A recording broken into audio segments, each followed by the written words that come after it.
So my name is Leishara, and I served in Bomet District in Kenya, and that's a small little area in tea country.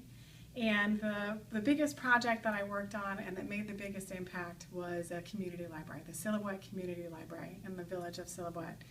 And when I first arrived, it was an idea. It was something that the volunteers before me had started, and then they handed it off to me. And so I arrived, I was given an envelope full of money and told, this is your committee, you're now the foreman. And so I worked with them, and we got the library finished.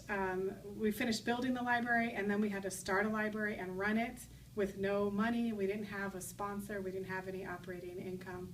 And so I talked to the elders in the committee that I was working with, and they said, well, we've got high school graduates at home with nothing to do. So they sent all those kids in, and they ran our library full-time, 6 days a week, full-time, for free. They didn't get any money. We did that for a year. During that year, I negotiated with the Kenya National Library Services, and that's the government agency that's in charge of running libraries. And I asked them to take on our library as a community library.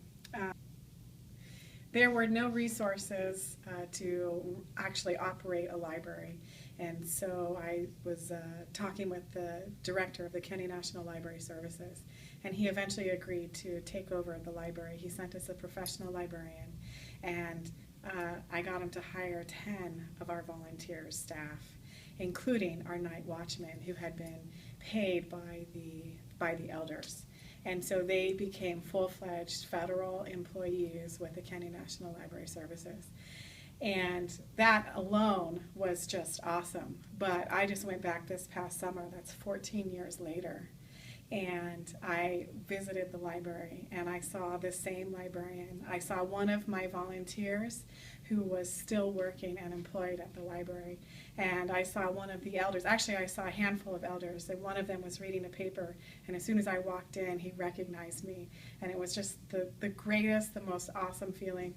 And then, as I'm getting ready to leave, the night watchman, who was just like the sweetest guy. He was the most traditional, and he had all the tribal markings and everything. He had never gone to school, and at the time when he got hired, he was just a guy with a young family, and then here he was 14 years later, still employed. He's been using this job to raise his entire family, and this all started because of Peace Corps. And this library has also inspired 4 other community libraries within an hour's drive that never existed, and it all started because of Peace Corps volunteers.